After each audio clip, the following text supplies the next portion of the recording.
time for the next mission.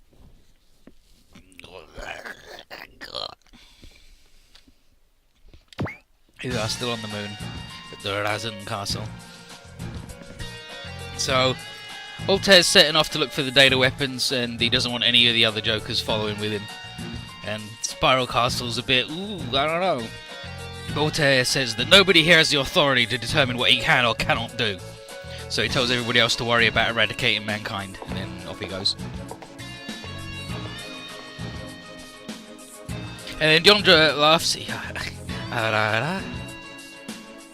Yeah, she laughs that the mighty Spiral Castle has been reduced to that guy's flunky.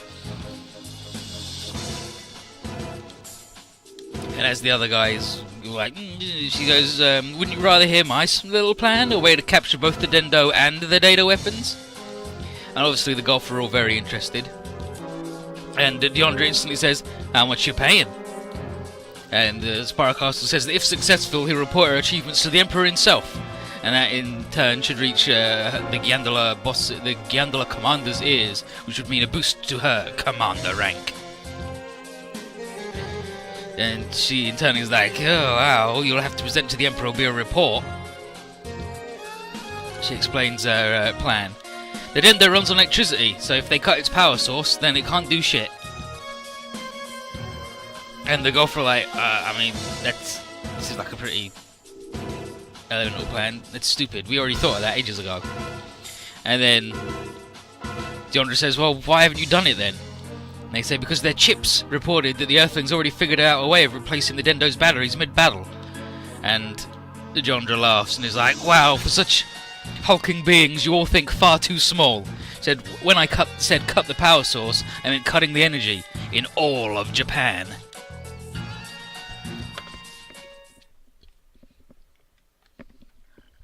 And then at Gear headquarters.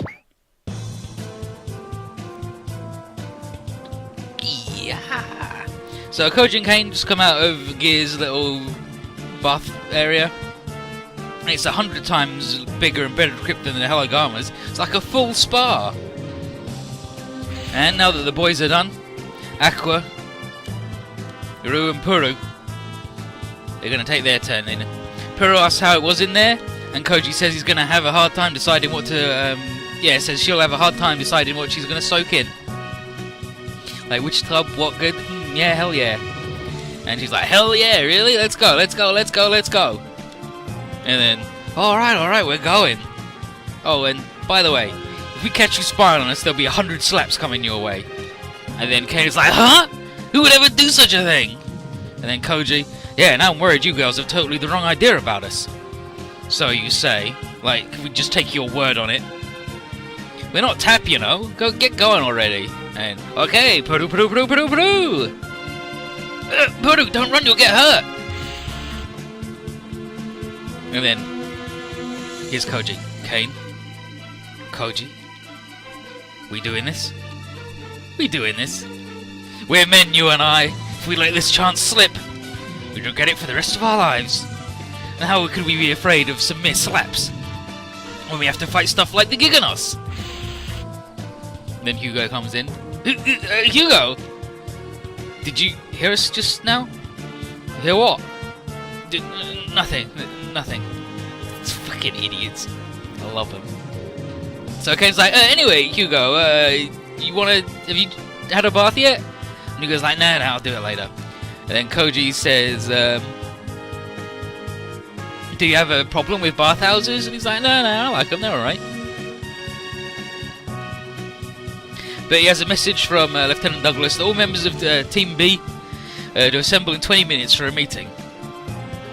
And he says, and I also suggest you pass on that peeping Tom business. If the Lieutenant finds out, it'll be hell to pay. And then he leaves and he's like, oh dang, I guess he did hear us. But Koji and Kane are assigned to Team B, but so's Hugo. And with only 20 minutes to go, then he's only going to have a little time to enjoy the bathhouse. And they have so few times to relax like this that they expect him to go in right now. Does he have a problem with sharing the bath with the others? Maybe. Koji says, well, Hugo does always sneak off to change by himself after missions. Maybe he's shy about his body? But then he wouldn't be wearing the revealing suit, right?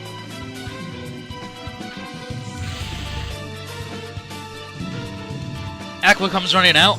He's like, Kane! And then he's like, what is it, Aqua? And then Koji's like, wow, I didn't know that you actually went in the bath in your suit. We thought when you said that you were just joking.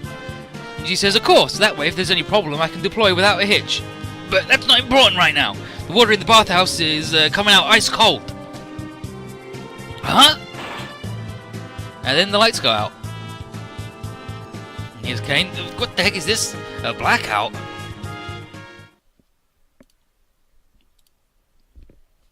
And then in Neo Tokyo 3, Kensuke, with his glasses, is asking this boy Shinji about a story he heard of Ava 02 taking down an angel in a few seconds, like 30 seconds or whatever. And apparently Kensuke's dad works at Nerve, and he had to check his PC to find all the highly classified information because his dad's bad at security. So someone's going to be in trouble. But he wants to know if it's true that it's the first production model Ava, a proper combat-oriented model. And Shinji says, yep, and it's red and it doesn't have a horn like Ava 1. And then he's like, it's red and it's got no horn? That makes no sense! He's like, why? And he says, red models are supposed to be rare with horns and be 3 times faster! And Shinji's like, I don't know what you're talking about, my dude. But Kensuke can't believe this shit. He's obviously talking about Char's Commander model Zaku. And then Toji comes in, and he's just visited his sister in hospital, and there hasn't been any change in her position, in her condition, so Shinji's sulky, and Toji says, hey dude, don't beat yourself up about it. He said, it's true my sister got hurt during your fight with the angel, but I know you did everything you could have done. And Shinji still says sorry though and apologises, and Toji's like, quit whining. Let's go, we gotta go get some food. Then Hikari speaks up, and she says, where do you think you're going out helping clean the classroom? He's like, no. He says, and then here's Asuka. She says, these 3 stooges are exactly as lazy as you said, Hikari. And then Toji's like, hey, I just got here. And Asuka's like, that's no excuse. The 3 of you should clean the place all by yourselves tomorrow as punishment. And he's like, no way, that's fucking stupid. He wants to go watch the Osaka Titans game. And then Asuka's hooting and hollering, I don't care one bit if the Osaka Titans or the Titans are up tomorrow. This is your punishment and you're not getting out of it. And then Kensuke's like, oh jeez, you're always so mean. And then she's like, what was that? He's like, nothing. And then anyway, as part of their previous conversation, Shinji says, okay, anyway, Asuka's the pilot of Unit 2. He's like, what, really? And then Asuka's like, what was that? What are you saying? It's like, no, nothing. So now the boys get to cleaning. And Hikari is going to help out by giving them electric floor cleaners so they can get it done faster. Though Asuka believes that brooms are good enough for these idiots. And then they ain't working. These goddamn cleaners ain't working. Guess the power's out. And then Rei comes over, and she calls Shinji and Asuka and says emergency summons from headquarters. And she doesn't know if it's an angel because no details were given, but something's going on if they've been called out like this.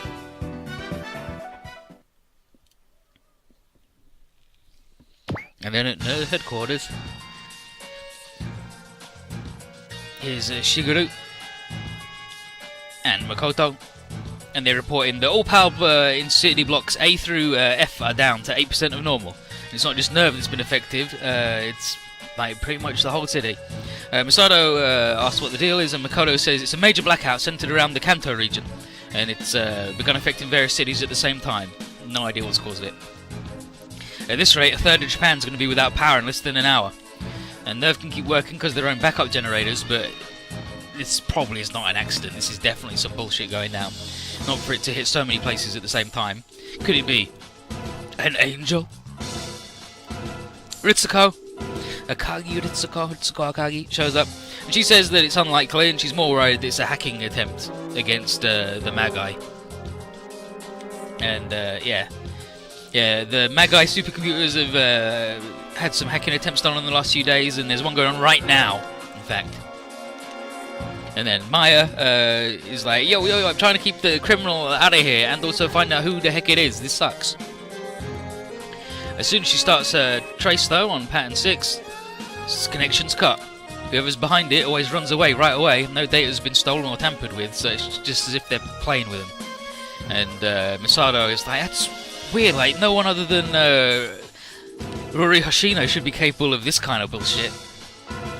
But still, the supercomputers have got enough info to make an estimate on the criminal identity, and 2 to 1, they think it's a data weapon.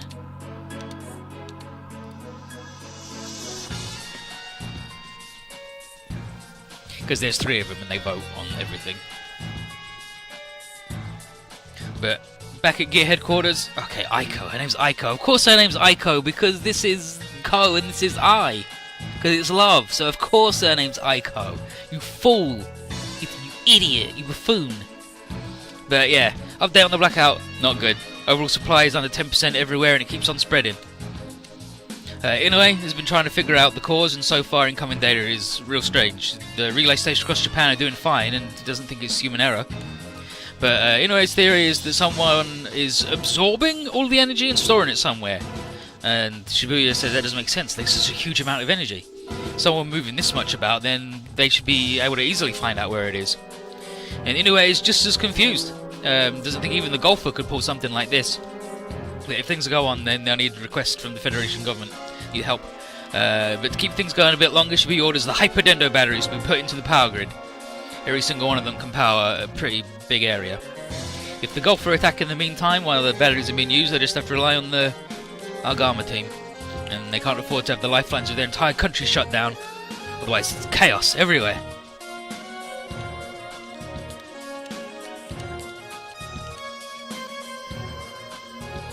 And then a day later, is Ginga getting the news that the Hyperdendo batteries are being used from Kirikuni. And his heiress as well, saying that Gear's been transporting the batteries over to various cities across Japan over the last 24 hours. And Hokuto is surprised that the batteries have that much energy, and Heiress says, well, they wouldn't power the Dendo if they didn't, would they, jokers? Ginga says that Dendo won't work if they take them all away. What are they supposed to do if an attack happens? And luckily they didn't take all the batteries, and the cell fighter is also equipped just in case. And then alarm bells got ringing, ringing, ringing, and then, is that for real? And then, surprise, surprise, the Gopher attacking, and they are everywhere. They are in Shizuoka, Fukui, Akita, Okayama, Tokushima, Oita, and all around Sapporo. And the Federation forces are engaging, and Inoue checks the areas under attack, and it's like, yep, they're all in the blackout zones. Nice work. Guess the Gopher were behind it. But that means they're going to be hitting Hoshimi soon.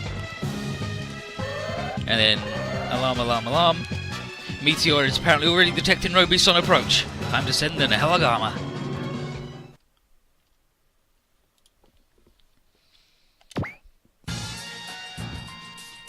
Yondra has a little laugh about how well this is going. And Giga Absolute says that the info from their chips, that the Dendo's batteries are all used to power the various parts of Japan. So now Dendo's about to use up the last of its power fighting the Robeasts. And with no energy available, they'll be unable to recharge any batteries, which means it'll be done. And Spiral Castle is pleased with this thing and praises Yondra for her strategy. And she is obviously extremely smug and honoured smugly. Witta is curious, though, how she managed to absorb all of Japan's energy without being detected. And she says, just a small toy that Gyangala picked up in another planet called Phenomena, which can manipulate any kind of electricity. Can even shift the planet's axis. It's like, that's pretty wild. Alright, it's just not going to use it to do that then. But the Spiral Castle's like, wow, they've got such a super weapon. But Jondra's getting ready to head down to the surface. Wouldn't do it if Altair figured out what's going on and got to their treasure first, would it?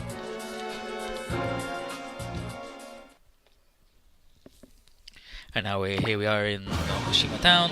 Hoshimi Town? Yeah, Hoshimi Town. And then Torres and Segusa report that the Robeasts are attacking and Dendo's about to go in to fight.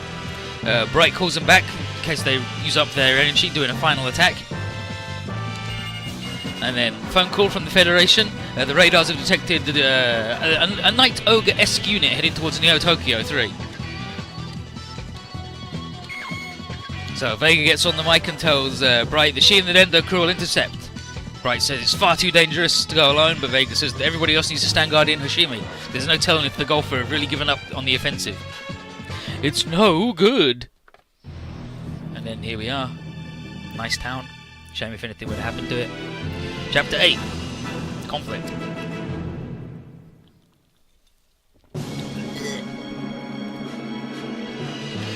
So, Nerve, down in the Geofront underground. They've already got their eyes on the Ogre as it comes into the city in pursuit of a signal.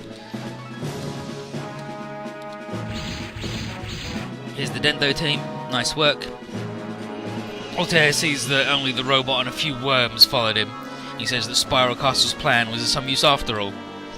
Vega's looking at him and he's like, dang it can't be the same Altair. Just like Meteor said, it's impossible that he's still alive. And Eris figures that this guy here must mean there's more data weapons nearby. And Ginger is like, hell yeah, I'm gonna get me a data weapon. And then here's Vega. This is Vega, Vice Commander of Gear speaking. We'll take care of the enemy. Captain Masato Katsuragi, Nerve's Director of Operations. Our thanks for your quick response. And then Fuyutsuki. Yes, Vice Commander herself was taken to the field. How surprising. Sounds quite a lot like you, huh, Captain Katsuragi? Huh? You think so? Yeah, I can't believe you're two different people. And then still, the two of them probably not have a chance to make friends. That's true. Looks like the Dendo won't be getting any support from them. They do have a lot to deal with themselves, though. And that's a voice actress joke. They got the same voice actress, which is why they both want to fuck armor all the time. But you ready to rock, Hokuto? Ready?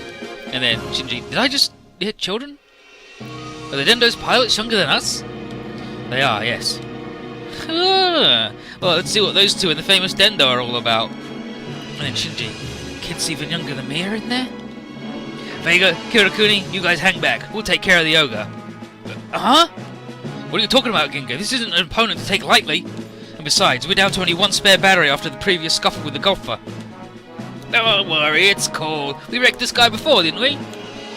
But keeping it all in mind, both how strong the Ogre is and that we're low on batteries. Hokuto. Miss Vega, I believe they have the right idea about this. You too, Eris? I detected an energy reading very much like a data weapon around these parts. But is that true? Yes, so I think the best way to keep the Ogre from getting it is for the two of us to focus on locating it while they fight. And I'm a bit worried as to why Nerve hasn't deployed the Evangelions. Now that you mention it, yeah. Think they might be expecting an angel? Can't say for certain. Still, there's an enemy in their city and we've seen no action from them. That's strange. And then maybe they're trying to conserve the Avers? They are specialised anti-angel weapons, and like the Dendo, they run on electricity. But still, the demo. Alright, we'll go and investigate the perimeter. But Ginga and Hokuto, be very careful. Alright, okay. Hokuto, bring out the unicorn drill and let's wrap this up lickety-split. You got it. Unicorn drive install. Oh, as you wish then. Viper drive install. Nah, that dude's got the power of Snake. Wait, how can you just go and install the data weapon like that? Didn't I just tell you we only have one spare battery? I did, and that's why we'll take him down all the way with one good final attack. That's crazy, you need to consider your energy consumption. So while Vega's flipping her shit, Nerve's starting to get hacked again. Yeah, the subcomputers are in bad time. Masato wonders if it's the Ogre doing it, but Maya says no, it can't be. But the signal is something similar, meaning that there's a third data weapon around. And then Ritsuko is already having Maya on the trace, on the pattern, but she expects it to fail again. The data weapon will probably move to the real world once it's found its new master. But time for Dendo to go beat up Altair, I guess.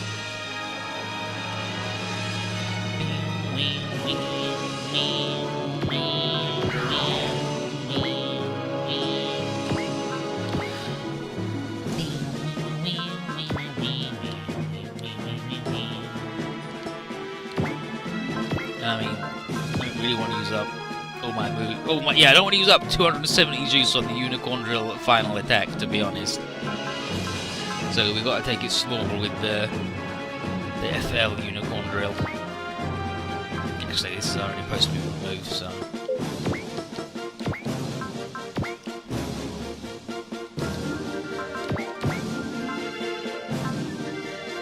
Oh, Hokuto's in front?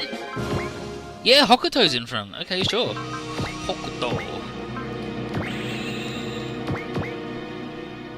Sure. Drill change. That's she's speaking German. She spoke German earlier, but she's not now. And then, here we go, Ginga. Unicorn. Ogre, whatever he is. We're gonna get that data weapon back right now.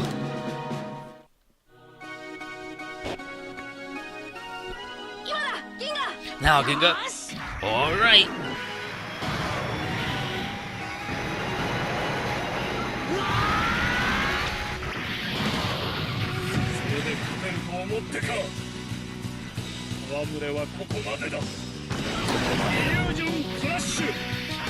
Illusion Flash.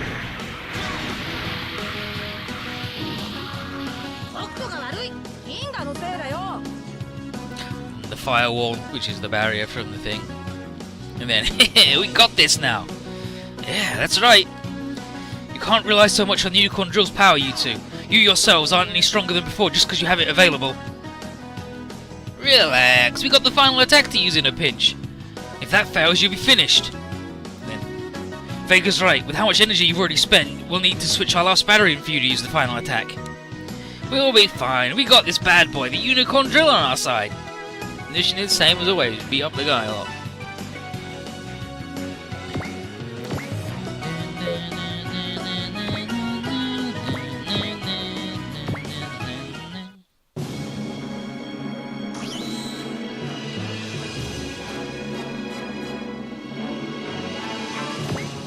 Drill change.